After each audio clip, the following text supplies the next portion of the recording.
Yo. What's good, everybody? Joey J. Ping here, checking in live. RespectMyRegion.com. We're here on another episode of the King Solomon Nutrients Podast. I'm joined by two very special guests today. Up in the corner, we've got King Solomon himself, a.k.a. Damian. He's up there sitting sideways like I'm going to fix that. Sorry about that. Liam Spenser, account executive for AROYA. Hold on, you guys. Damian, you are messing up all the audio here. Are we good? Is that better? All right, let me do this intro real quick, Damian. You get yourself situated. I'll bring you back on in a second. Give me the thumbs up when you're ready. So, everybody, thank you guys for watching. I believe this is the 4th episode of the King Solomon Nutrients Podast. We've got Damian Solomon off cam here right now, figuring out some technical difficulties. It's been an odd day when it comes to technical difficulties here on Restream platform. So shout out to Restream for being our platform. But more importantly, our special guest today is Liam Spenser. He's the account executive for AROYA by Adium. They specialize in some really cool things. First and foremost, it has to do with growing consistent cannabis. It's a platform. It's data driven. It gives people the edge. It involves sensors and all kinds of technology. And so, first and foremost, Liam, welcome to the show today. It's a pleasure to have you here. Thanks, Joey. Appreciate it, man. Happy to be here. Man, it's dope getting to be here next to you, being next to Damian, getting to chat about growing high-quality cannabis. But before we get into all the high-tech stuff, before we get into all the different... Is the audio still messed up? Hello? Can you hear me? It is. Damian, join from your phone, if you can. We'll switch back. So, before we get into the crazy weeds, Liam, AROYA by Adium. Who's Adium and AROYA? What exactly do you guys do? Yeah, so Adium is the parent company for AROYA. They are sort of an offshoot of a company called Meter Group. So the company was formed a couple of years ago sort of to focus on the Aqualab and AROYA side of the business, and Meter just became sort of a Meter environment. And so we are specializing in substrate management, water activity. Those are sort of the main products that Adium offers. AROYA specifically mostly works with cannabis cultivators. We also work with some other crops like raspberries, but our main focus is in optimizing irrigation strategies and maximizing genetic potential of cultivars through data analytics and management of the substrate and environment, and just optimizing sort of the root zone. So there's a lot of different things that go into growing good crops, and I think it's important that we get sometimes lost in the sauce, either as a consumer or sometimes even as cultivators. And I'm not a cultivator, so I'm not going to say we from that angle. But my understanding is that sometimes people get lost in the sauce of, oh, we're growing weed. It's not like agriculture. It's more weed growing versus this other version of science. And come to find out, it's actually some delicate balance of both, right? Yeah, there's a lot of similarities between cannabis and other horticultural crops. There's a few aspects of cannabis that differentiate it and kind of make it more unique in certain capacities. But for the most part, yeah, it's another specialty horticultural crop. It can take a lot more light than most other crops. It can take a lot more fertilizer. There's some key aspects of it that kind of set it apart in its capacities and growth rates. But for the most part, we treat it, in many ways, very similarly to something like tomatoes or raspberries or, some of these other specialty crops. And now that we've got King Solomon back himself, Damian, how we looking? How you rocking, bro? I'm doing pretty good. Can you guys hear me better now? No audio difficulty? Right on. Looks great. Yeah, for me today, we've done a couple other shows today, guys, and the phones have tended to be the most consistent thing of the day, which is odd because we've had no other issues prior to this. But it's a pleasure to have both of you here, man. I'm really honored, Damian, as always, to rock this episode with you each month and to chat about cultivation at such a high level. Liam, I always give Damian his praises and show respect. My partner and I discovered him because I was looking at LinkedIn and it was like, damn, all these clients grow fire, bro. All these people grow it's so good, like all this weed across the country. And then now that I've been in a lot of facilities across the country, I've seen AROYA across the country in a lot of facilities where great cannabis, if not really good cannabis, is often being cultivated. And so tell me, Liam, how does it integrate into the cultivation process for true quality commercial cannabis? Because ultimately, they're trying to grow good weed and they're trying to grow it at the best, most affordable price they can get it, right? They're obviously a standard for premium, and ultra premium, but most weed sells at affordable prices. And so, how do you guys integrate into growing high quality premium cannabis in this commercial environment that we're in?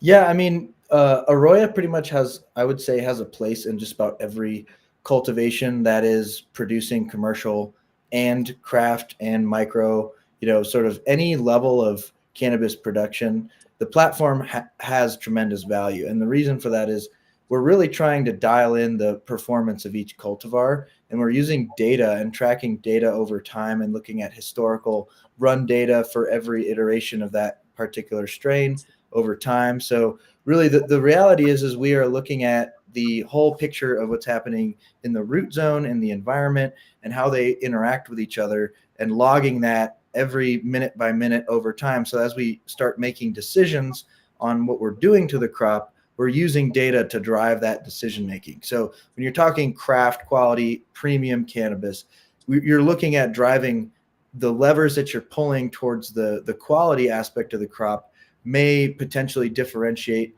in some ways from pulling the yield lever.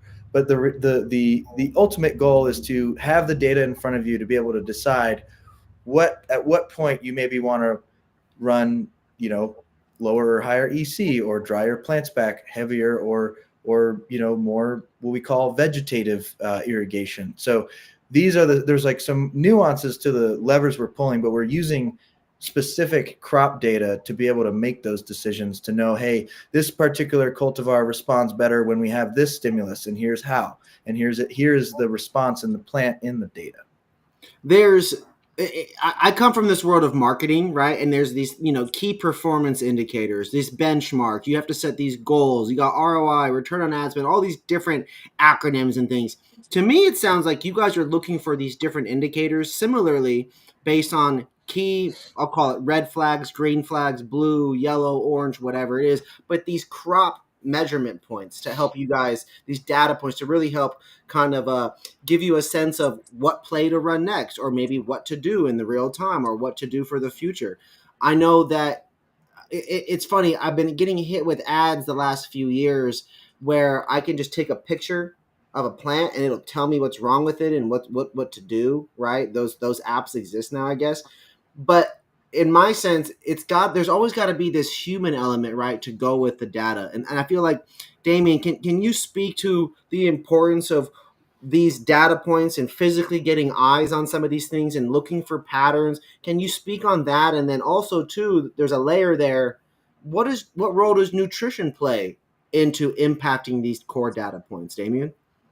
Yeah, no, great, great question. And so, like Liam said, data is going to be very important, especially when you're dealing with aspects of the grow that you don't necessarily have your eyes on, right? I mean, we can see the root zone, we can inspect the root zone, but it's very difficult for us to be able to look at a plant and say, okay, I know what's happening at that root zone. Yeah, So being able to Damien, I'm looking at you. You don't look very sweaty. So, do you not have high water activity right now? Is like, how do we use our eyes to measure water activity, right? Like, Well, how do it's we do yeah, that? it's moisture. It's going to be like moisture content, right? And so we can tell that the plant is, or we can tell that the grow media is wet, per se. It's moist.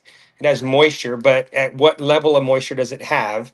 And is it Mm, the right level of moisture at the time of the day for the strategy that you're trying to build? mm, Liam mentioned, the vegetative growth. So in growing plants, you have vegetative growth and you have generative growth cues.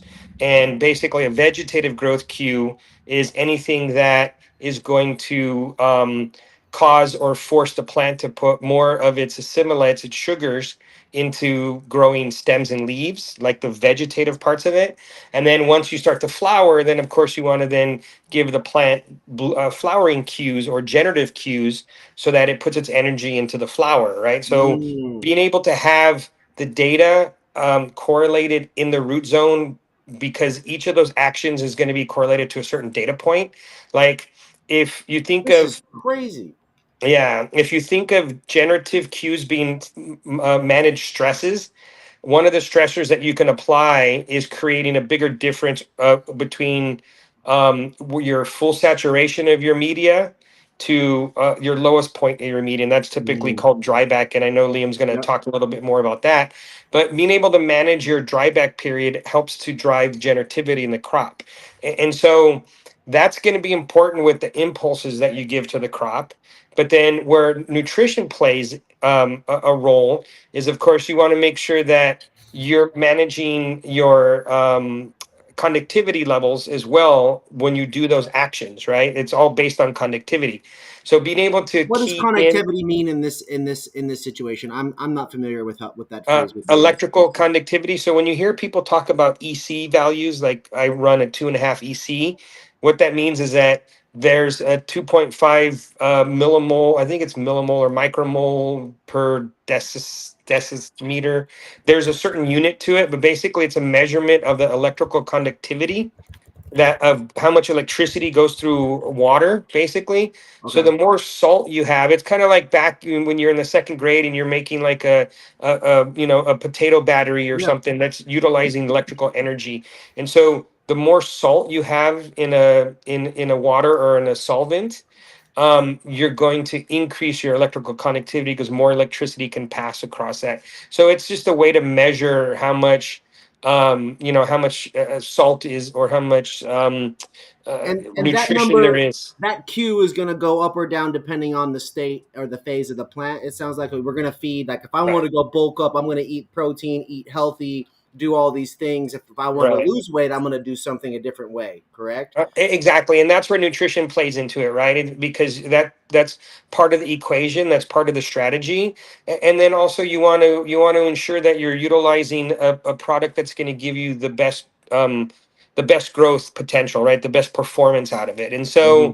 so, King Solomon Nutrients, we work hard to develop our product where it's a well balanced nutritional approach where you're going to have a really healthy plant going into these systems. So now when you apply these strategies, your plant is able to use those to give you the desired outcome versus if you go into, say, if you come out of your veg phase and into your flower phase with a sickly plant or a plant that doesn't have good nutrition or has some sort of deficiency.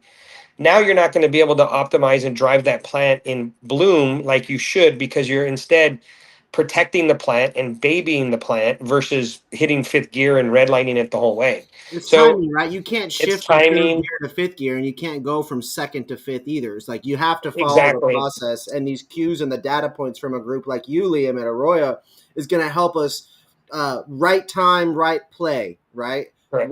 The right cues and what to do next to improve that. What you say, the connectivity and the results that it's generating through the growth from there. Liam, he mentioned that talking about drybacks and these moisture levels, and I learned a little bit about water activity from another brand. Blanking on the name right now because shout out this joint today. Episode brought to you guys by THC Growers out of Washington. Apparently this week's fire. But talk to me a little bit about Arroya's impact on measuring the water based aspects of the growing process, because I know moisture is important both in the air, in the medium, and then there's different things and different feeds throughout this whole thing. And so, talk to me a little bit about what you guys do and how that can have positive impact for you guys there. Yeah, I mean, really, there's two key data points that we're measuring in the substrate, and that is water holding capacity in the substrate, and we call it dryback. So we look at water content in the pot. So let's say you're in 1 gallon of substrate, your field capacity is a percentage of that total 1 gallon pot, and you're essentially trying to steer the plant by managing the water content curve. So you want to hit Mm. field capacity and dry back to what your basically What a threshold. true balance. It's like, okay, we want to flood something and then make sure we time the whole environment around it to achieve this desired result on a physical item. That's just insane to think about that control is truly possible at that level. Yeah, we're really trying to be as precise as possible with our irrigation events, because every time you put water on the plant, it's a stimulus to the plant, whether that's a nutritive stimulus or a hydraulic stimulus. We're looking at two major components of stimulus on the root zone when we're talking about water and EC, the electroconductivity. We're looking at osmotic pressure or osmotic potential, which is essentially the force of nutrients. And I'll let Damian talk a little bit more about that too. But we're also looking at, sort of the pressure, the water pressure in the root zone. So as we matrix potential is what we call that. So we're looking at the water table in this, in hydroponic growing or, substrate based growing soilless media. We're trying to manage the water table in that finite container as efficiently as we can. So we want to make sure that we're delivering just the right amount of water, the right amount of leachate pushing out of the pot, and the right amount of moisture drying back between those events, so that every event we're delivering to the plant is a precise volume, a precise stimulus, and as the most level of precision that we can get with strategies that drive generative or Yep. vegetative cues on the plant. So Yep. with these devices, AROYA makes what's considered the gold standard or the highest level of accuracy of substrate monitoring devices in the industry, So and these are that's things that due. go in the actual substrate, and then I know that they also aren't they also hanging down in the room as well, measuring. Yeah, so we have substrate sensors, which is an electrode probe that you stick into the pot, and Yep. then we Yep. have a climate station that is Yep. essentially monitoring the environment that's hanging in the canopy, and so Yep. that's measuring your temperature, humidity, VPD, CO2, you know, those sort of parameters, and it's also measuring EC and moisture content in the substrate. So you have two different types of devices, and we also have another device that measures the water going into the pot and the water running off of the plant. So we're looking at input and runoff. We call it drip and drain. So you put your drippers in one of them and you put the other one underneath the pot, and you measure exactly how much water is being delivered to the plant, how much is coming out of the plant, what the EC going in is, and what the EC running off is. So you can look at your deltas. Yeah, And that's that another runoff, key because that's the variable. full, that's the end of the ecosystem, right, or the full circle, whatever is Mm-hmm. what that is, and that's how we get a better picture and bring more clarity to all those different. The word I'm struggling with generative cues. That one's a mouthful for me while I'm smoking. That's a funny Yeah. one. Yeah. Totally. Too much cotton mouth. Man, it's not even the comma. My brain wants to say generative. It's so funny. I'm really struggling with saying that one, but I'm gonna keep getting it. I'm gonna keep getting it. There So you okay, go. Once you Liam. say So that. so now we're right now we're literally, and to keep with the pun intended, we're dripping with game right now. There's so much knowledge and value here because all of these things play into this culture and ecosystem of generative cues that lead to good high quality premium cannabis, right? This is about Mm-hmm. maximizing efficiency, right? When people integrate Aroya into their facilities, and then after some time they use it, they get their under their belt, just like anything else. It takes a harvest, maybe it takes two, who knows, maybe they get it down in 2 or 3 weeks and they're humming, it's humming, right? But what is that consistent feedback that you guys get, that you hear the most often, that first time you talk to these people after they start getting it rolling? Well, on occasion there's growers that really just hit the ground running and know exactly what they're doing when they implement these devices, because they've been doing all of the same strategies without these tools. So when they get them, they're just adding layers of precision to their existing strategy, and they know how Mm-hmm. to roll out changes based on the data, as opposed to but there are other growers who have never used this tool, who have never done what we call crop steering, who have never done precision irrigation, and when they implement these tools, they need a little bit of hand holding and a little bit of support from us and our team of specialists and experts that can go, hey, we're going to help you make the most use of these tools and teach you what to look for and what to sort of how to understand conceptually what you're doing with these devices, so that you don't just get this fancy piece of technology in your garden and then you don't know what to do with it or how to make use of it. It's like you get like this happens in a lot of industries, but it's not just this like plug and play, all of a sudden it's going to change the game. It can, but you have to learn how to use the tools properly. So once we have a grower that deploys their sensors, starts measuring data, starts looking at it, starts conceptualizing the What happens strategies. next, right? That's what That's when everyone's you always start, wondering. exactly. That's when these growers start going, holy, like I just got 20-30% more yield.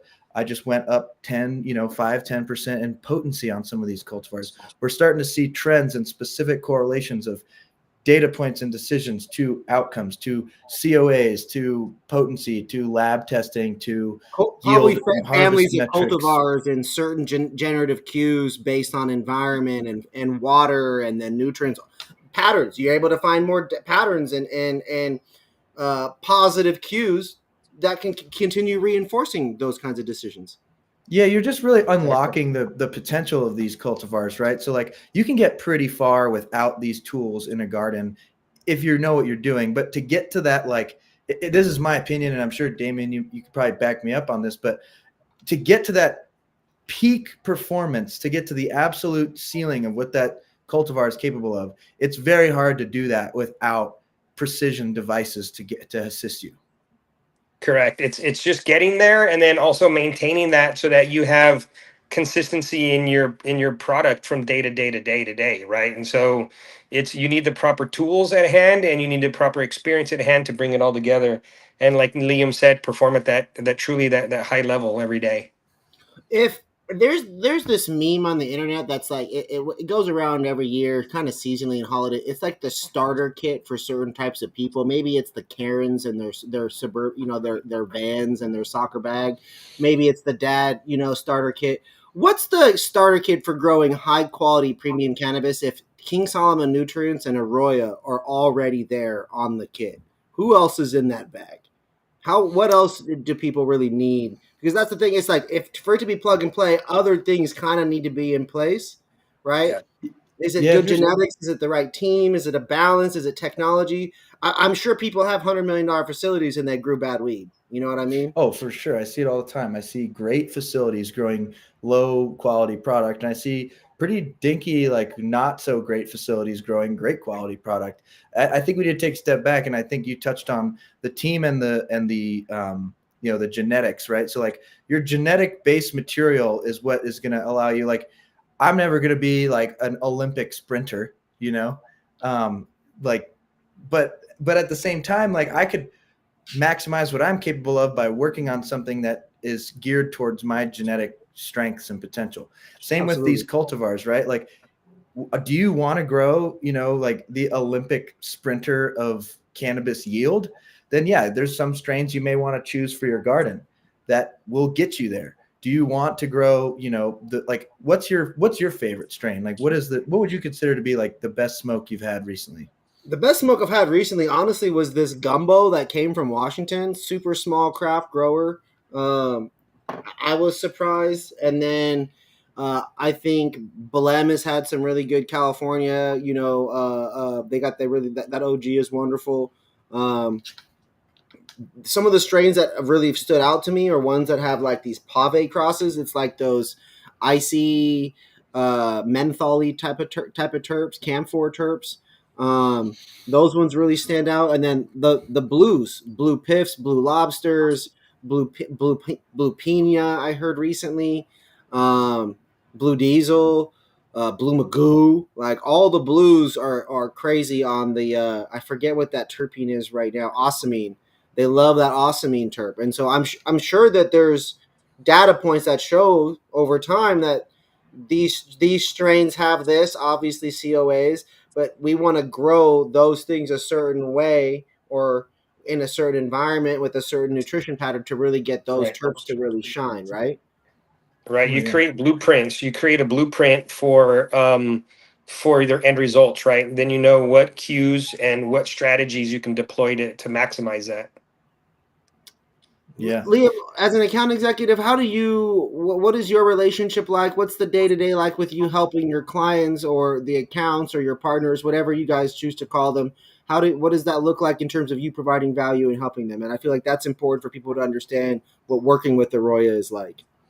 That's a good question. I think we can tie this back into your last question too. Like the team and the people that I work with is really for me, it's the most value that I get out of it. And I think that the relationships that we build and the trust and the sort of, vendor, customer, whatever, advisor client relationships that we build to help these cultivators.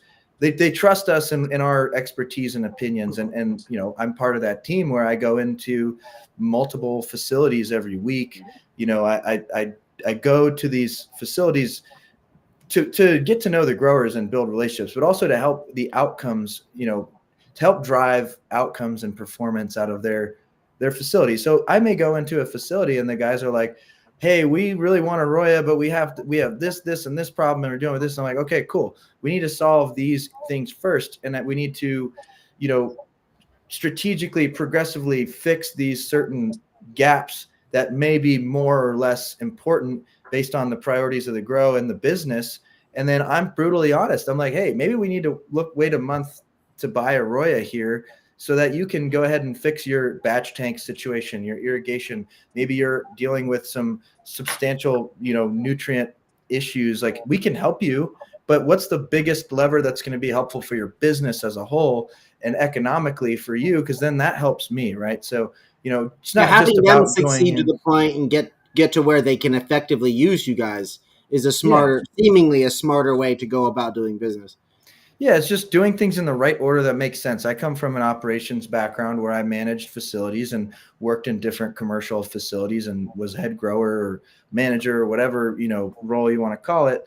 And I was on the other side of the table, so I understand the pain points, I understand the frustrations, I also understand the values. So for me, I'm going in there like as a comrade, saying, hey, I know what you're dealing with. This is what I would do in your situation. Take that for what it is. But I'm going to be honest with these guys every time, because I'm building, a trust based relationship, a friendship, these things that go beyond just like a vendor to customer relationship, much like how Damian does with his clients. Yeah, it very quickly becomes a much more personable, personalized industry. I don't know if those it's more human to human, even though it's business to business in our space. There's a lot of passion for the plant and allegiance to the legacy and this culture, the authenticity of everything. I'd say there's a lot of respect and homage paid to the sacrifices, and I think rightfully so. So much to the point that maybe it holds the industry back a little bit in some cases. But I also know that doing business with truly caring about other people, and more so not just relationship building, but truly caring about the success of them as a person and their businesses that they do in their life. I think that is a much more way to help each other, build the right environment, build community. And it's cool to hear that you guys engage with that as well. I've been out in the streets with Damian. I've been out at these events. We've been to grows. We went to one of these places out in AZ. Man, this shit's crazy. Some of these facilities that exist and some of these different groups and what they're all doing now. And with you guys, Liam, have you when you go to these facilities, you mentioned that they have all these different sets of problems. What has it been like out in there? And I see you with the King Solomon shirt. You know, what has it been like having these people use both you and Damian's products out there in the field? Like, is there a notable level up in terms of product compared to just your standard option? I mean, weed is weed, and we can all remove the bias or we could gas each other up. But let's be frank, like the clients that I've seen Damian have, their weed tends to be pretty freaking good. You know what I mean? So when you're out there and you see it, because you see good, bad, the ugly, and the greatness, and the MSOs, and probably everything in between, what is it like when you out there and you're out there seeing Damian, King Solomon Nutrients in the field? What are your thoughts there? I think there's always consistently, good results and success with King Solomon. I think that also plays into the fact that Damian really cares about his customers, and he puts in the time and effort to show up and to provide support and feedback that goes way beyond just plant nutrition. Obviously, you have to have excellent base materials and excellent starting materials in your nutrient formulations. And that's something I do observe in a lot of cases, where people who don't have excellent base material and starting nutrient material, they tend to have a limitation on their capacity to produce quality product.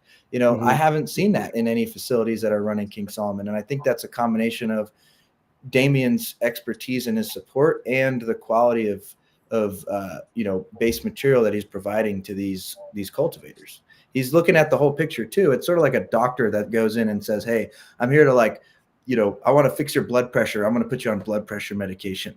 It's like there's a difference between that kind of doctor and the doctor that goes, hey, we need to fix what you're eating every day. It's not about just adding this or adding that or taking that, whatever. It's more about like, let's look at the ecosystem and Yeah. let's, evaluate the ecosystem and figure out what we can do to optimize the ecosystem with what you have to work with, and some key things that may save you some money, save you some time, but there's consistency going in. And I think that's one of the things that, with King Solomon, it's consistent product going in. There's other formulations out there where you've seen like bad batches and burnt plants and these varying kind of degrees of inconsistencies in the inputs. And that's not something I've ever seen with King Solomon. That goes a long way. I see Damian was up there shaking his head in agreement with this, which to me indicates you guys being in alignment. And so I can't help but try to like question, like, a big part of that health issue you were describing is this concept of people that are either illiterate, either with their health, or they don't have understanding, or they don't care. How do you overcome data literacy problems both of you guys, in terms of people being understand this whole new layer of data, this whole new style of technology driven cultivation? Because they got to think dollar per square foot, inputs, math, equations, science, pouring, milligrams. Man, I'm so bad at some of those subjects and was so good, and now they overlap, and now there's business involved at the same time. There's often investor money. How do you guys overcome data literacy issues? Damian, for you on the nutrient side and helping people understand how to spend their money effectively, and fighting that fight. For you, Liam, there's a variety of data points that obviously grow into the different phases of growing and the different generative cues. Got it. And all the different things that funnel into that. We can have you go first, Damian, real quick. How do you guys overcome data literacy in both those different areas, both nutrition and then you on the specific nitty gritty cultivation side? Yeah, it's just getting making sure that you can put it in a easily digestible form, right? You don't want to, especially with growers who are trying to adopt better technologies, better systems, better strategies. Some of the concepts can be unfamiliar to them, so you want to be able to bring it in a way that they can easily understand it. And so in terms of the fertilizer, that's why we chose to develop an easy to use 2-part formulation that's pretty much foolproof, right? I mean, we've done a lot of different things to where it just operationally makes it more efficient, where like both of our parts are used in equal parts to each other. It's a 1-to-1 ratio between our A and B products, so it's super easy inventory wise. The usage, like the calculations and everything for the usages and the injection rates, are very easy to follow. They're just very simple to apply. So being able to create simple to use solutions helps them understand the value, or they can get to a point where they see the value with low moving parts, right? And just making it super simple, super easy. And then at that time, now they're able to understand, oh, why your product is different than somebody else's, because it's easy to use, but then they also see the effect of it on the crop, right? And Yeah. so um going back a little bit, kind of talking about, like, I always like to use the reference to F1 cars, right? Because I've been watching that Netflix Formula One to Drive to Survive and all that shit. It's a great series, but you can have the fastest car, but without the correct gasoline, you're not going to do well on the back end, right? So you have to have all of those things into place, and being able to have an effective irrigation strategy, an effective nutritional program, is going to help translate into the success that the customer is going to see, and they're going to see that Yeah. very quickly. No, that Yeah. makes a lot of sense there, and also too with the analogy, right? Because ultimately you've got to communicate in a way where these people understand. And there's so many different types of legacy in the space, and now we do have commercial growers that have these college backgrounds, and so it is a wide variety of people that you're talking to. And some of these groups have a bunch of money, some of it's a little bit more craft boutique, or even weird build outs in awkward size warehouses in LA or up the coast. Right? There's so many different environments. Greenhouse mix out all these things. It makes a lot of sense. You can't go far and fast without having the right situation, including the nutrients and irrigation situation. That's a huge important point to end on there for you, Damon. And then, okay, Liam, say similar question, different angle. Yeah, I think I like the analogy, Damian. I want to take it a step further and say, hey, what about the guy driving the car? You know, like you can lead a horse to It's water, a no little pun important. intended, but you know, you can't make them drink. You know, so it's sort of one of those things where we have to, yeah, like you, Damian said, simplify. We have to drive step by step, iterative sort of uh, instruction and support, and you know, kind of let people do what they're going to do. I mean, you know, we can't like intervene in people's behaviors, but at the same time, we're here to like try to help influence people in the right direction. So a lot of this is not just technology looking at, you know, we could look at substrate EC all day and these moisture curves and EC curves all day. Data literacy is saying, hey, I'm going to look at this graph with you and I want you to tell me what you see. And then after you tell me what you see, I'll tell you what I see. And this is Yeah. sort of how do we validate what we're seeing in the data with what we see in the rooms. Growers could be in rooms all day long and make observations and look at what's happening in the plants in the rooms. And we never want to take that away from the grower. We never want the grower to step out of the grow room like entirely. The goal is to be able to look at the plants and validate that they're starting to see correlations between what's happening in the room and what's happening in the plants, what's happening in the data in the root zone. So there's this like application of looking at the plants, looking in the rooms, looking at the data, and addressing artifacts and specific data points and correlations so that there's it's like you know when you're in school and you're studying, right, you're reading a textbook about biology and you're like, well, why do I have to learn about like the cardiovascular system? I'm not going to be a doctor, you know, or like I'm in an organic chemistry class, but I'm not formulating any, you know, chemical formulas. Like, what do I, you don't really retain that sort of information. But when you can see, hey, look at this in the data, look at this in your plants in the room. When you see this, this happens. When you see this, you can expect this could happen. So that's the sort of way that we like to approach that is data literacy is not just about looking at graphs all day and being able to like be a data scientist, and not everyone's a data scientist or is going to be, but they Yep. can know exactly when things are relevant and important and pick out the parts that are, so they're not spending 3 hours staring at graphs all day, because that does kind of defeat the purpose, right? Like this is here to save you time, save you money, efficiently manage your water usage so that you're not overwatering, you're not pushing too many salts down the drain. Like there's all these little nuanced economic impacts, but the reality is we're trying to optimize the day to day for the cultivator so that when they step away, they feel comfortable knowing that the data they're looking at, even if they're not in the garden, still reflects what they're actually, you know, seeing in the plants and vice versa. In terms of sensors, crop steering, using all this data, you know, I heard you mention of a variety of things that potentially people could be thinking about while using this. You alluded to like, oh, you know, we don't want the growers to ever be out of the room and to feel like this is something to replace anything like that. It's not. This is a tool. This is an aid. It's meant to be utilized by people, you know, running a ship, running plays, you know, executing things. So my question here is, what's one myth about whether it's AROYA or sensors or crop steering in general that you feel is important for us to bust today for the cannabis industry? What is something you might have heard consistently that we should speak to people that might think that way about crop steering or, you know, these sensors and stuff in general? I think there's a few. I mean, the key ones would be we're not trying to take anybody's jobs away. You know, we're trying to help growers be better. We're trying to give them tools to be the best growers they can be.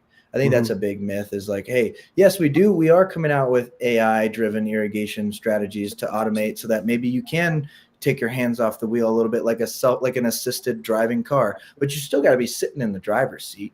You know, you can't just take your hands off the wheel, feet off the gas, and crawl in the back Yeah. seat. You know, Is so Liam, don't they use this word called redundancy in cannabis? And so even with the AI, wouldn't the human kind of be the redundant layer that we would want in that instance?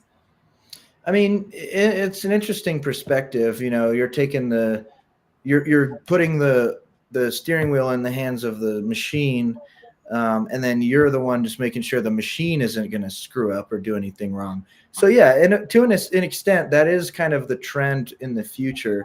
But that's not really where we're at right now across the Yeah. board. It works, but it still kind of works like the 2017 Subaru lane assist thing. Like it's still going to hit the bumper in like, you know, we've got to still improve the process. So Yeah. there's that. There's also the whole like they're mining our data, they're farming our data, they're stealing our whatever. People like it's your data.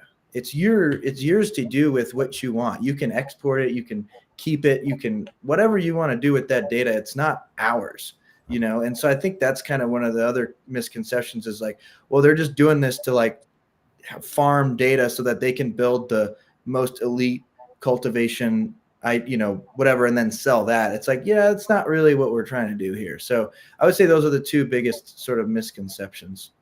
I love to hear that, and thank you for bringing clarity to so many different points about the sensors today, these crop steering elements, helping to explain some of the key terminology, and even too like really elaborating and honing in on the literacy part and explaining that it isn't just hours and hours and spreadsheets and data points.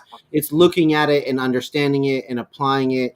There's walking the grow. There's obviously trying to apply and look at things how we understand it together. And I think communicating in that from that capacity is more collaborative versus just researching. You know what I mean? And trying to navigate that. Damian, I got one more for you, and then we'll come back to Liam, and then we'll call that a day. And so Damien, for you, I know you smoke a lot. I know you're terpene driven. I know you really believe heavily in plant nutrition in general.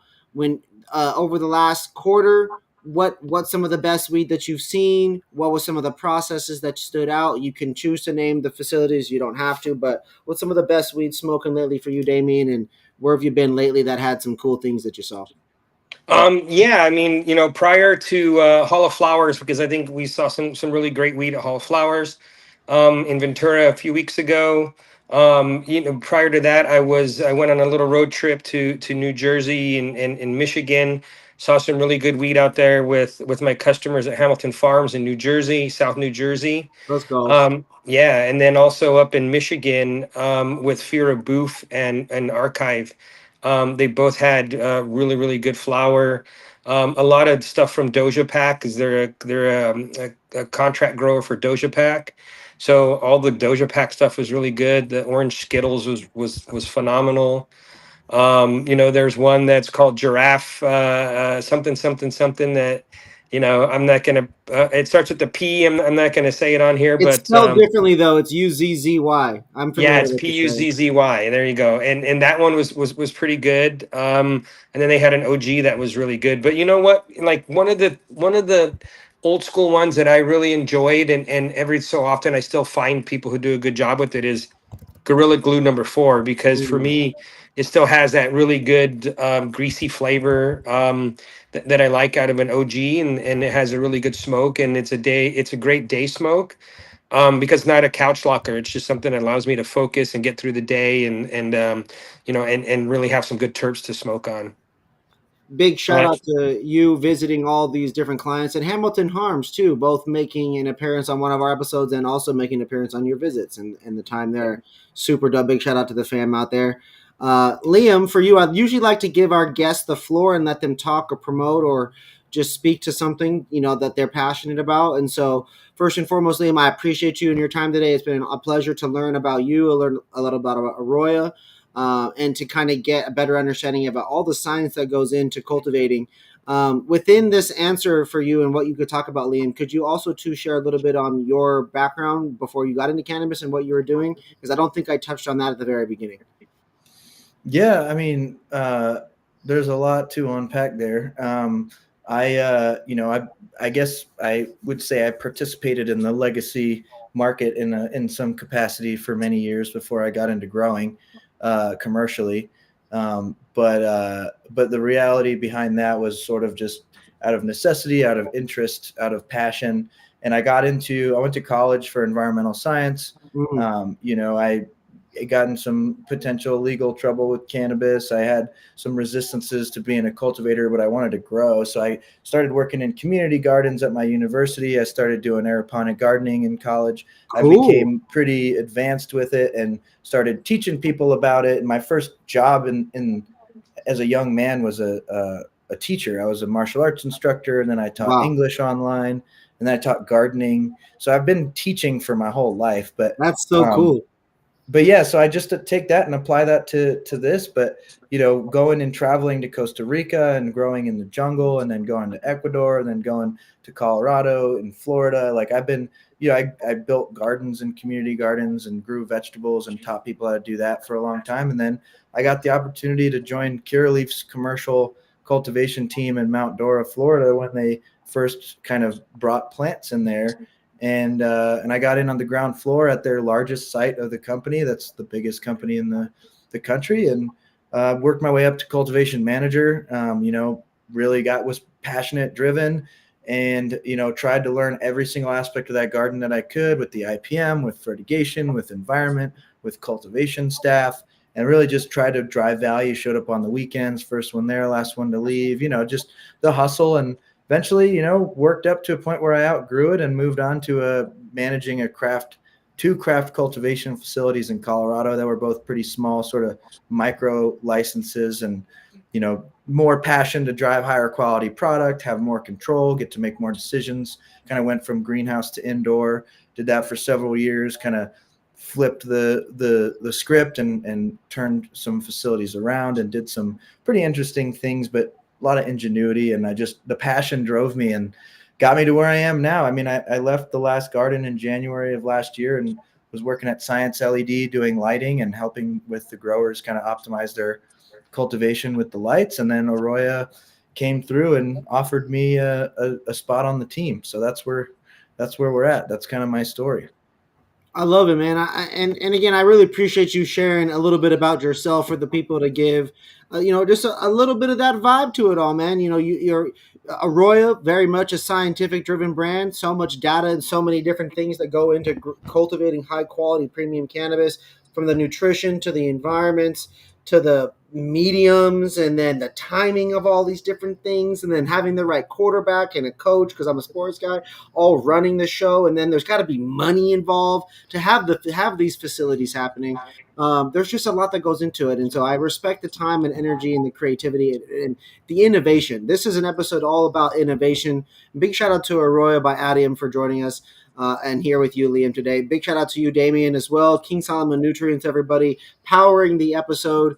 Make sure you guys visit K Solomon Ag. That's KSOLOMONAG.com. High quality, family owned, plant focused, and an advanced crop nutrition program, man. It's gonna get you guys some of the best flour in around. I stand on that. I'm so honored and excited to have you, Damian, as one of our sponsors to be doing this, and it's great to be able to share this education and provide value to everybody.